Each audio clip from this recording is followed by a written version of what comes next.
दोस्तों अब मैं जो बात करने वाला हूँ ना, वो जनरली हम गाड़ी लेते टाइम पे सोचते ही नहीं है। इवन कोई भी नहीं सोचता है। वो है गाड़ी के टायर्स।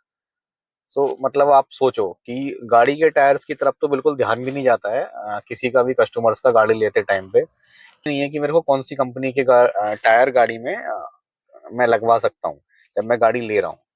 जनरली होता क्या है कि हम गाड़ी ले लेते हैं और जब भी उसमें कुछ पंचर हुआ टायर वगैरह में तो पंचर वंचर लगा के उसको चलाते रहते हैं। लेकिन जो टायर की वारंटी आती है उसके बारे में सोचते ही नहीं है। और इसमें डीलरशिप भी आपकी बिल्कुल हेल्प नहीं करती है। जैसे होता क्या है कि जब हम गाड़ी लेते हैं तो डीलर्स की रिस्पॉन्सिबिलिटी आती है कि जो अगर जिस कंपनी के टायर हैं उसकी वारंटी वो उस टाइम पे रजिस्टर्ड करके दें। लेकिन मोस्ट ऑफ द केसेस में ये देखा जाता है कि डीलर ऐसा नहीं करते हैं। ठीक है।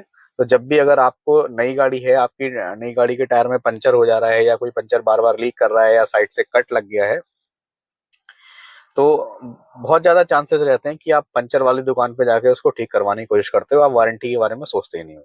लेकिन जो कोई बंदा अगर सोच भी लेता है तो उसे पता चलता है कि जो डीलर है उसने वारंटी को रजिस्टर्ड ही नहीं किया था। तो एक टाइम ओवर हो गया, 6 महीने हो गए, 8 महीने हो गए, फिर वो वैलिड ही नहीं करती है वारंटी। टायर की वारंटी दो टाइप से आती है। एक आती है कटने फटने की वारंटी कि आपका टायर कट फट गया है, कहीं से कट लग गया है, अनकंडीशनल वारंटी होती है। एक होती है कि आपका टायर घिस गया है, रिप्लेसमेंट वारंटी जिसे बोलते हैं। जो ओईएम से टायर लग के आते हैं जिसमें कंपनी फिटेड जो टायर्स आते हैं, मैं उसकी बात कर रहा हूँ। तो उसमें जो सबसे बेस्ट टायर हैं वो सीएट के टायर्स हैं।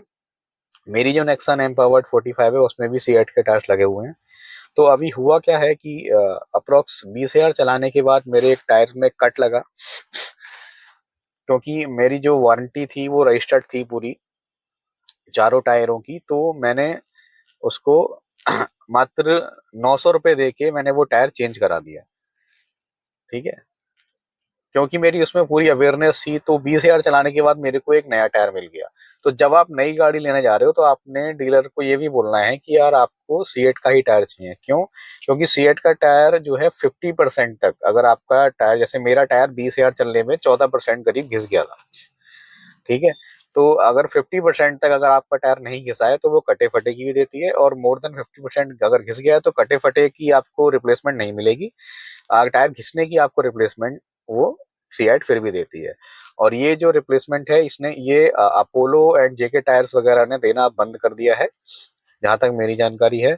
बट सीएट के अभी भी दे रही है। तो आप ये भी ट्राई कर सकते हो, ताकि जब भी आप गाड़ी लो तो ये जरूर इंश्योर करो कि आपके जो टायर्स हैं वो सीएट के ही हों, ताकि आप गाड़ी जब चलाओ, आपकी गाड़ी में सपोज पंचर हो रहा है या कहीं से कट लग पा रहा है, तो एक बहुत मिनिमल अमाउंट के साथ आप अपने टायर चेंज करा पाओ बिना किसी हेडेक के। तो उससे भी आपके ऑन एन एवरेज, अगर आपकी गाड़ी में 5 टायर हैं स्टेपनी मिला के, आप पांचों की वारंटी, सबसे पहले तो वारंटी रजिस्टर्ड कराओ जब गाड़ी खरीद रहे हो उस टाइम पे। जब एक बार आपकी वारंटी रजिस्टर है, बेफिक्र होकर चलाओ। जैसे ही आपकी गाड़ी 20,000, 25,000, 30,000 किलोमीटर चल जाती है, इवन आप एक छोटे से पंचर को लेके भी ना वारंटी क्लेम कर सकते हो और अपने टायर चेंज करा सकते हो। तो एक बहुत बढ़िया ये तरीका है अपने 25-30 हजार रुपए बचाने के, जो कि आपके चारों टायरों में लगेंगे अगर आप पूरी अमाउंट देते हो। और वहीं आप सिर्फ 4-5 हजार रुपए खर्च करके अपने चारों टायर चेंज करा सकते हो 20-25 हजार किलोमीटर चलाने के बाद। तो इससे बढ़िया सेविंग और क्या हो सकती है। दोस्तों अगर आप गाड़ी को लोन पे लेने का प्लान कर रहे हो, आप गाड़ी को कैश नहीं उठा रहे हो और ईएमआई पे लेने का प्लान कर रहे हो, तो आपको कौन से बैंक से गाड़ी लेनी चाहिए? तो आपको कोशिश करना चाहिए कि आप प्राइवेट बैंक्स पे ना जाएं, क्योंकि प्राइवेट बैंक्स का जो इंटरेस्ट रेट होता है वो काफी ज्यादा होता है। मेरे केस की बात करूं तो मेरे को एचडीएफसी 9.50 9.110 के अप्रोक्स एचडीएफसी और आईसीआईसीआई जो बैंक है वो ऑफर कर रहे थे। बट मैंने उनसे नहीं लिया। मैंने बैंक ऑफ बड़ौदा जो गवर्नमेंट बैंक है मैंने उससे लिया। सो उसने मेरे को 8.20 का इंटरेस्ट रेट ऑफर किया, जो कि as compare to private bank बहुत कम है। तो एक मेरी अच्छी खासी अमाउंट वहां पर भी सेव हो गई। तो ये भी आप टेक केयर कर सकते हो जब आप गाड़ी लेने का प्लान कर रहे हो।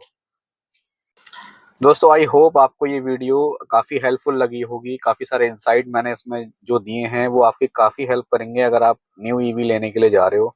तो प्लीज इन ट्रिक्स को फॉलो करना और मेरे को evcost.india@gmail.com पे शेयर करना कि आपको क्या फायदा मिला इस वीडियो को देखने से। Thank you so much.